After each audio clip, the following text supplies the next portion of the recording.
پاکستان میں لاکھوں لوگ سود سے بچ کر حلال منافع کمانا چاہتے ہیں، مگر آپ کی اس نیک نیتی کو سکیمر اپنا سب سے بڑا ویپن بنا لیتا ہے۔ وہ کہتا ہے بزنس حلال ہے، پروفٹ منتھلی ہے، فتویٰ موجود ہے، سٹیمپ پیپر ہے، چیک ہے، مگر سوال یہ ہے کہ یہ انویسٹمنٹ ہے یا پونزی ٹریپ۔ پنچ کی اس ہارڈ ہٹنگ انویسٹیگیشن میں ہم ان لگژری آفیسز اور شرعی فتووں کے پیچھے چھپے اس کالے سچ کو بے نقاب کریں گے جو آپ سے چھپایا جاتا ہے۔ آپ کو دیا گیا وہ سٹیمپ پیپر اور گارنٹی چیک قانون کی نظر میں محض ایک ردی کا ٹکڑا کیسے ثابت ہوتا ہے، اور وہ انیشیل پروفٹ جو آپ کو ہر مہینے مل رہا ہوتا ہے وہ دراصل کہاں سے آ رہا ہوتا ہے۔ آئیے شروع کرتے ہیں۔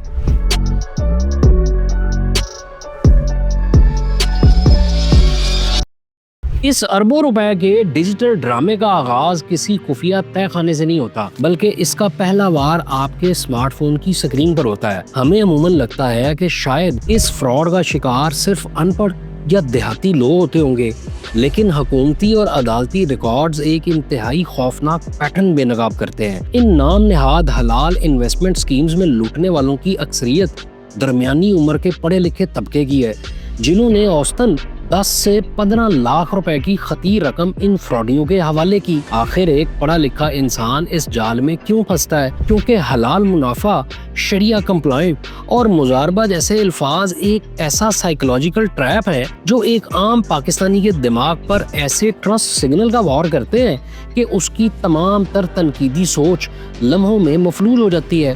ماضی میں یہ شکاری مساجد کے لاؤڈ سپیکرز استعمال کرتے تھے، لیکن آج شکار کا آغاز ہوتا ہے فیس بک یا یوٹیوب پر چلنے والے ایک انتہائی پروفیشنل اشتہار سے۔ ایک باوقار شخص لگژری آفس میں بیٹھ کر آپ کو روایتی بینکس کے حرام سود سے ڈراتا ہے اور ایک متبادل راستہ دکھاتا ہے۔ آپ اشتہار پر کلک کرتے ہیں اور سیدھا ایک واٹس ایپ گروپ میں پہنچ جاتے ہیں۔ یہ واٹس ایپ گروپ کوئی عام چیٹ نہیں، بلکہ باقاعدہ ایک مائنڈ کنٹرول آپریشن ہوتا ہے۔ یہاں صبح شام پروفٹ کے سکرین شاٹس اور الحمدللہ آج کا حلال پروفٹ مل گیا جیسے میسیجز کی بھرمار ہوتی ہے۔ اس آرگنائز جال کا سب سے بھیانک پہلو یہ ہے کہ ان گروپس میں مارکیٹنگ پر کروڑوں لگانے کی بجائے آپ کے ہی رشتہ داروں اور دوستوں کو استعمال کیا جاتا ہے۔ انہیں ہر نئے شکار پر بھاری ریفرل کمیشن کا لالچ دے کر آپ پر چھوڑ دیا جاتا ہے۔ ایک عام انویسٹر پیسوں کے لالچ میں اندھا ہو کر انجانے میں خود ایک شکاری بن جاتا ہے اور اپنے ہی پیاروں کو اس اندھے کنویں میں دھکیل رہا ہوتا ہے، اور ساتھ ہی صرف 5 سیٹیں باقی ہیں یا کل ریٹ گر جائے گا جیسی سائیکولوجیکل ٹرکس لگا کر آپ پر اتنا دباؤ ڈالا جاتا ہے کہ آپ بنا ویریفیکیشن کے رقم جمع کروا دیں۔ لیکن جب آپ اس چمک دمک سے امپریس ہو کر ان سے رابطہ کرتے ہیں تو آپ کو کوئی حقیقی بزنس ماڈل نہیں سمجھایا جاتا، آپ کو سیدھا ایک ایسا خواب بیچا جاتا ہے جس کا اکنامکس کی دنیا میں سرے سے کوئی وجود ہی نہیں۔ یہ خواب ہے فکسڈ اور گارنٹیڈ منتھلی پروفٹ کا۔ آپ کے سامنے ایک چارٹ رکھا جاتا ہے جس پر 5 سے 12% تک منتھلی پروفٹ درج ہوتا ہے۔ ذرا حساب لگائیں، یہ اینولی 60 سے 144% بنتا ہے۔ دنیا کا کوئی بھی حقیقی بزنس آپ کو پہلے دن سے اتنا بڑا اور فکسڈ پروفٹ نہیں دے سکتا۔ اسلامی تجارت کا سب سے پہلا اصول ہی نفع و نقصان کی شراکت ہے، لیکن ان فراڈیوں کے ایگریمنٹ میں نقصان کا کوئی ذکر ہی نہیں ہوتا۔ یاد رکھیں، قانون کی نظر میں جس لمحے کوئی شخص آپ کو زیرو رسک کے ساتھ ماہانہ منافع کی گارنٹی دے دے، وہ بزنس کے دائرے سے نکل کر خالص فراڈ اور پونزی ٹریپ میں داخل ہو جاتا ہے۔ لیکن یہاں سوال یہ پیدا ہوتا ہے کہ ایک پڑھا لکھا انسان محض باتوں میں آ کر اپنی زندگی کی کل جمع پونجی کسی اجنبی کے حوالے کیسے کر دیتا ہے؟ اس کا جواب ہے وہ جعلی ٹرسٹ ٹول کٹ جس میں موجود سرکاری کاغذات، فتوے اور گارنٹی چیک اچھے بھلے انسان کی آنکھوں پر پٹی باندھ دیتے ہیں۔ اس جعلی ٹرسٹ ٹول کٹ کا سب سے پہلا اور سب سے بڑا دھوکہ ہے SCCP کی رجسٹریشن۔ یہ فراڈیے اپنے لگژری آفیسز میں حکومت پاکستان کا جاری کردہ سرٹیفکیٹ آف انکارپوریشن فریم کر کے لگاتے ہیں۔ ایک عام شہری اس سرکاری مہر کو دیکھ کر سمجھتا ہے کہ کمپنی حکومت کے پاس رجسٹرڈ ہے، اس لیے وہ قانونی طور پر انویسٹمنٹ لے سکتی ہے۔ لیکن کمپنیز ایکٹ کا سیکشن 84 چیخ کر کہتا ہے کہ سوائے منظور شدہ مالیاتی اداروں کے کوئی بھی عام کمپنی عوام سے کسی بھی قسم کا ڈپازٹ یا انویسٹمنٹ ہرگز نہیں لے سکتی۔ محض کمپنی رجسٹر کروانے کا مطلب پبلک سے فنڈ اکٹھا کرنے کا لائسنس مل جانا نہیں ہے۔ اس کے بعد باری آتی ہے اس ٹول کٹ کے سب سے جذباتی ہتھیار کی۔ مذہبی شخصیات اور فتوے دفتر کی دیواروں پر باقاعدہ فتوے فریم کیے گئے ہوتے ہیں، لیکن یہاں ایک بہت بڑا المیہ ہے۔ یہ فتویٰ عموماً صرف بزنس ماڈل پر لیا جاتا ہے، مثلا گوشت بیچنا یا پراپرٹی کا کام حلال ہے، مگر معصوم انویسٹر اس فتوے کو پوری کمپنی کی فائنینشیل گارنٹی سمجھ بیٹھتا ہے اور پھر اسے مکمل قانونی تحفظ کا احساس دلانے کے لیے 1000 روپے کے اسٹامپ پیپر پر ایگریمنٹ لکھ کر گارنٹی کے طور پر ایک ایڈوانس پوسٹ ڈیٹڈ چیک تھما دیا جاتا ہے۔ انویسٹر سکون کی سانس لیتا ہے کہ اگر کمپنی بھاگی تو وہ عدالت میں چیک باؤنس کا پرچہ کٹوا کر اپنے پیسے نکلوا لے گا، لیکن وہ یہ نہیں جانتا کہ جب یہ اسکیمیں ڈوبتی ہیں تو ان کمپنیوں کے اکاؤنٹس میں 1 روپیہ بھی باقی نہیں بچتا، اور یہ چیک قانون کی نظر میں محض ایک ردی کا ٹکڑا ثابت ہوتے ہیں۔ لیکن انویسٹر کی جیب سے یہ کروڑوں روپے پریکٹیکلی نکالے کیسے جاتے ہیں؟ یہاں ایک انتہائی شاطرانہ بینکنگ نیٹ ورک کام کرتا ہے۔ یہ مافیا کمپنی کے آفیشل اور ڈکلیئرڈ اکاؤنٹس استعمال کرنے کی بجائے اپنے ڈائریکٹرز، رشتہ داروں اور بے نامی فرنڈ کمپنیوں کے نام پر کھلے درجنوں ذاتی اکاؤنٹس کا جال بچھاتا ہے۔ ان اکاؤنٹس میں پاکستان کے کونے کونے سے اربوں روپے جمع کروائے جاتے ہیں تاکہ ٹیکس نیٹ اور ریگولیٹرز کی نظروں سے ایک بڑا ٹرن اوور چھپایا جا سکے، اور ساتھ ہی ایگریمنٹ میں ایک جان لیوا شک چھپی ہوتی ہے جسے لاک ان پیریڈ کہتے ہیں۔ انویسٹر کو سختی سے پابند کر دیا جاتا ہے کہ وہ 6 ماہ یا 1 سال تک اپنی اصل رقم کسی صورت واپس نہیں مانگ سکتا۔ انویسٹر کا اصل سرمایہ لاک ہو چکا ہے، اب وہ بے چینی سے پہلے پروفٹ کا انتظار کرتا ہے، اور مہینہ ختم ہونے پر اس کے اکاؤنٹ میں وہ پہلا وعدہ کیا گیا پروفٹ آ جاتا ہے۔ بظاہر یہ خوشی کا لمحہ ہے، لیکن کرمنل سائیکالوجی ثابت کرتی ہے کہ کسی بھی پونزی اسکیم میں یہ سب سے مہلک اور خطرناک مرحلہ ہوتا ہے۔ جب واقعی 10% پروفٹ اکاؤنٹ میں آتا ہے تو انویسٹر کی تمام تر منطقی سوچ ختم ہو جاتی ہے، اس کا آخری شک بھی دم توڑ دیتا ہے اور وہ سمجھتا ہے کہ اس کا فیصلہ 100% درست تھا۔ لیکن ذرا 1 سیکنڈ کے لیے رکیں اور سوچیں، اگر پیچھے کوئی حقیقی ملٹی نیشنل فیکٹری یا بزنس ہے ہی نہیں تو یہ کروڑوں روپے کا منافع آ کہاں سے رہا ہے؟ اس کا جواب خالصتاً پونزی میکینکس میں چھپا ہے۔ فائنینشیل لینگویج میں اسے کلاسک راب پیٹر ٹو پے پال اصول کہا جاتا ہے، یعنی ان فراڈیوں کے پاس کوئی جادوئی چھڑی نہیں ہوتی، وہ محض نئے آنے والے انویسٹرز کی اصل رقم کو کھینچتے ہیں اور اس کا کچھ حصہ پرانے انویسٹرز کو منافع کے طور پر دے دیتے ہیں۔ یہ شروعاتی منافع دراصل ایک سائیکولوجیکل گیم ہے۔ جب ایک انویسٹر کو بغیر محنت کے پروفٹ ملتا ہے تو وہ خوشی کے مارے ایک گانے والی چڑیا کی طرح اس کمپنی کے گن گانا شروع کر دیتا ہے۔ وہ واٹس ایپ پر اسکرین شاٹ لگاتا ہے اور فخری انداز میں دعوے کرتا ہے کہ میں پچھلے 6 مہینے سے پروفٹ لے رہا ہوں، تم بھی پیسے لگا دو۔ اس مرحلے پر آ کر ایک مطمئن شکار انجانے میں خود ایک ریکروٹر بن جاتا ہے۔ فراڈیوں کو مارکیٹنگ پر پیسے لگانے کی ضرورت ہی نہیں پڑتی، کیونکہ انویسٹر پیسوں کے لالچ میں اپنے ہی رشتہ داروں کو اس تباہی کے کنویں میں دھکیل رہا ہوتا ہے، اور اسی دوران کمپنی کے ایڈمنز انویسٹرز پر میٹھا دباؤ ڈالتے ہیں کہ اپنا پروفٹ نکالنے کی بجائے اسے واپس کمپنی میں ہی کمپاؤنڈنگ کے نام پر ری انویسٹ کر دیں تاکہ کمپنی کا کیش کسی بھی صورت باہر نہ نکلے۔ اب یہ اسکیم چند واٹس ایپ گروپ سے نکل کر پورے ملک میں ایک کامیاب بزنس کے طور پر مشہور ہو چکی ہوتی ہے، لیکن جب تاریخ کے بڑے فراڈز اور ان کتابوں کا فرانزک آڈٹ کیا جاتا ہے تو وہ کون سا خوفناک سچ ہے جو ان حلال امپائرز کی بنیادیں ہلا کر رکھ دیتا ہے؟ جب پرانے انویسٹرز کی زبانی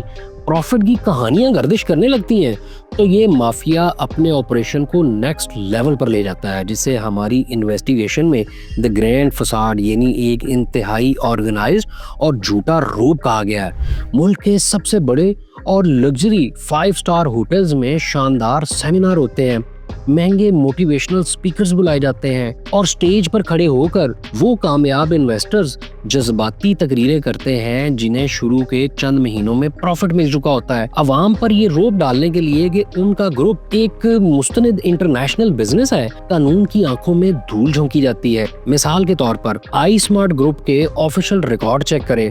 जब SECP ने इनकी इलीगल मार्केटिंग पर नोटिस लिया तो इन्होंने बर्तानिया के सरकारी इदारे में महज 1 पाउंड के सरमाए वाली फर्जी कंपनियां रजिस्टर्ड करवा ली। एक आम पाकिस्तानी इन्वेस्टर जब ये देखता है कि कंपनी तो UK में भी रजिस्टर्ड है तो उसका बचा कुचा शक भी मुकम्मल तौर पर खत्म हो जाता है। यहाँ अगर ये जाल पूरी तरह कस चुका है, कंपनी का नाम पूरे मुल्क में एक ब्रांड बन चुका है, लेकिन 1 सेकंड के लिए पीछे हटें और इस पूरे खेल के सबसे बुनियादी दावे को परखें।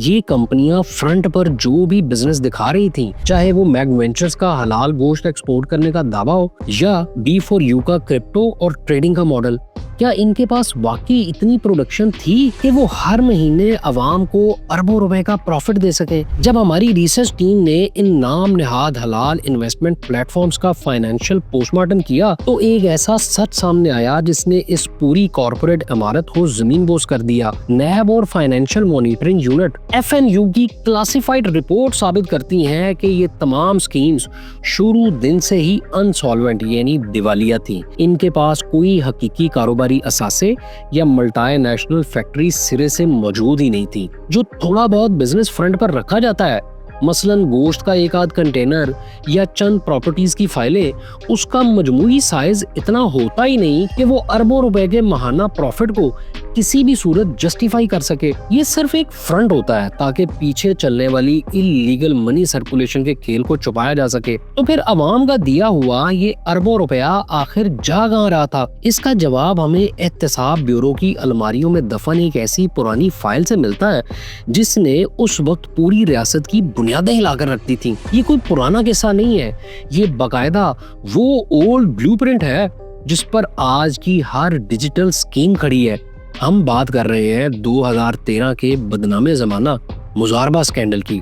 इस एक फ्रॉड ने पूरे पाकिस्तान में 31,000 से जायद आम शहरियों को सड़क पर ला खड़ा किया। वफाकी दारुल हुकूमत की मसाजिद को इस्तेमाल करके लोगों से अरबों रुपए लूटे गए। लेकिन जब नैब ने मरकजी मुल्जिम मुफ्ती एहसानुल हक से तफ्तीश की तो उसके एतराफ ने इदारों को हिलाकर रख दिया। डिपॉजिटर्स का पैसा किसी हलाल बिजनेस में नहीं लगा था, बल्कि उसे गैर कानूनी हुंडी और हवाला के जरिए हांगकांग और थाईलैंड में कीमती पत्थरों की अंधी तिजारत में झोंक दिया गया था, जिसका ना कोई ऑडिट था, ना कोई टैक्स रिकॉर्ड और ना ही कोई मनी ट्रेल। इस्लामाबाद की एहतसाब अदालत ने इस जुर्म पर मुफ्ती एहसान को 10 साल कैद और नैब की तारीख का सबसे बड़ा 9 अरब रुपए का होशरुबा जुर्माना सुनाया। लेकिन क्या इस नेटवर्क के टूटने से पाकिस्तान में ये फ्रॉड खत्म हो गया? हरगिज नहीं। इस माफिया ने मुजारबा स्कैंडल से सबक सीखा। इन्होंने पुराने ब्लूप्रिंट को उठाया, मसाजिद की जगह सोशल मीडिया को दी, मेंबर की जगह लग्जरी ऑफिसेज बनाए और मजहबी हुलिये को कॉर्पोरेट शूट से बदल दिया। पाकिस्तान के सबसे बड़े डिजिटल मेगा फ्रॉड B4U को ही देख लें।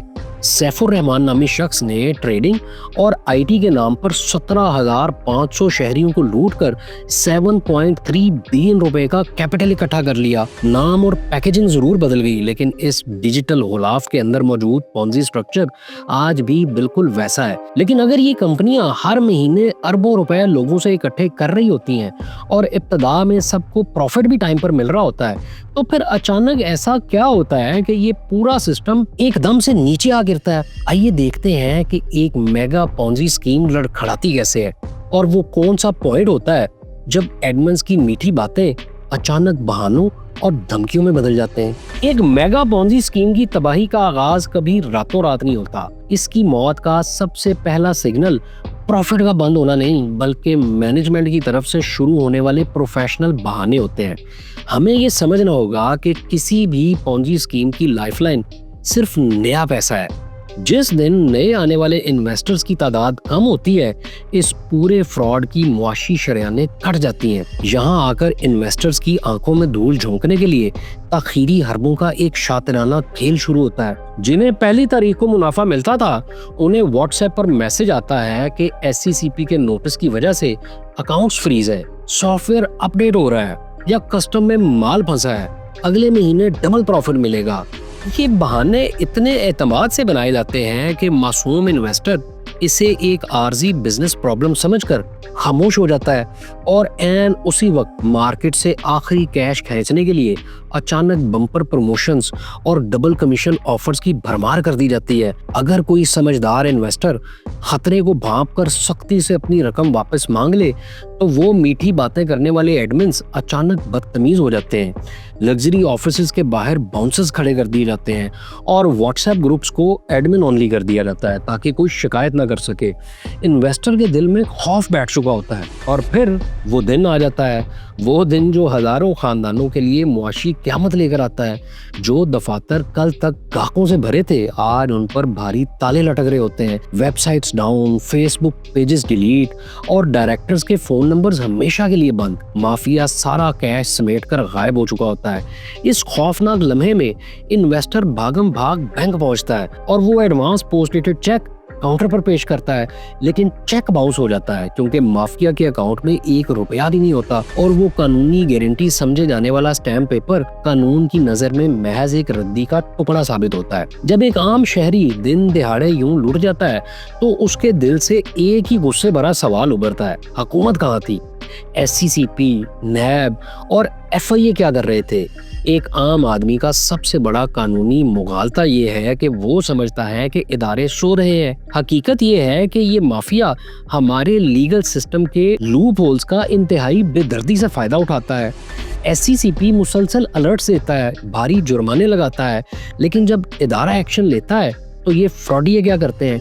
ये माफिया आप ही के लूटे हुए पैसों से मुल्क के महंगे तरीन वकीलों की फीसें अदा करता है और हाई कोर्ट से बाकायदा स्टे ऑर्डर ले आता है। ये कानूनी ताखीर इन फ्रॉडियों के लिए ऑक्सीजन का काम करती है। जब तक अदालतों में तारीख पे तारीख चलती है, फाइनेंशियल मॉनिटरिंग यूनिट की रिपोर्ट्स बताती हैं कि पैसा बैंकों से निकालकर हुंडी, हवाला और क्रिप्टो के काले समुंदर के जरिए दुबई और हांगकांग शिफ्ट हो चुका होता है। आवाम को लगता है कि नैब फ्रॉड होने से पहले उसे रोक लेगा।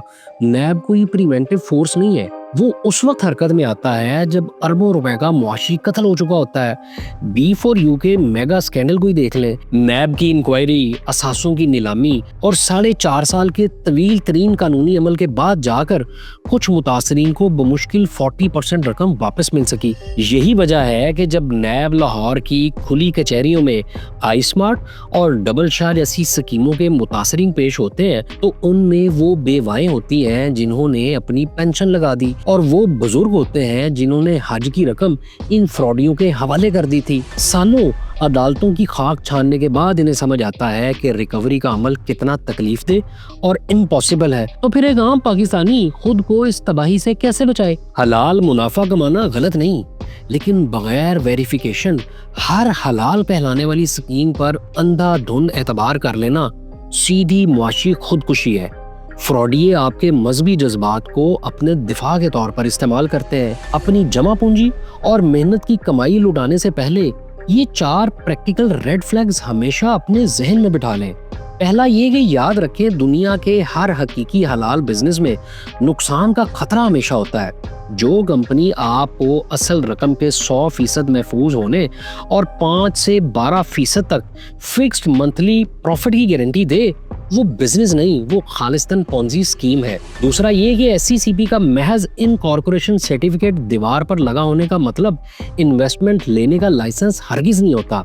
इनसे कंपनीज एक्ट के सेक्शन 84 के तहत बाकायदा डिपॉजिट लाइसेंस तलब करें, जो इनमें से किसी के पास नहीं होता। तीसरा ये कि मुफ्ती साहब का फतवा सिर्फ इस बात पर होता है कि प्रॉपर्टी या गोश्त बेचने का अमल हलाल है, इससे पूरी कंपनी की फाइनेंशियल गारंटी मत समझें। और चौथा ये कि अगर रकम कंपनी के ऑफिशियल बैंक अकाउंट की बजाय किसी डायरेक्टर या फ्रंटमैन के जाती अकाउंट में मांगी जाए या दोस्तों को फंसाने पर आपको रेफरल कमीशन का लालच दिया जाए तो 1 सेकंड लगाए बगैर वहां से निकल जाए। रेगुलेटर वार्निंग जारी कर सकता है, कवानीन के तहत जुर्माने लगा सकता है, लेकिन आखिरकार अवाम को अपने सरमाए की हिफाजत के लिए अपने लालच को खुद कंट्रोल करना होगा। اگر آپ کو کوئی بھی اسکیم مشکوک لگے تو 1 سیکنڈ ضائع کیے بغیر SCCP کے ٹول فری نمبر پر کال کریں یا FIA کو رپورٹ کریں۔ پاکستان کے لاکھوں ریٹائرڈ بزرگوں، اوورسیز پاکستانیز اور بے روزگار نوجوانوں کو اس آرگنائزڈ پونزی مافیا کے استحصال سے بچانے کے لیے اس انویسٹیگیشن کو اپنے واٹس ایپ گروپس اور دوستوں کے ساتھ زیادہ سے زیادہ شیئر کریں تاکہ کسی اور بیوہ کی پینشن یا کسی محنت کش کی زندگی بھر کی جمع پونجی اس حلال فراڈ کی بھیٹ نہ چڑھ سکے۔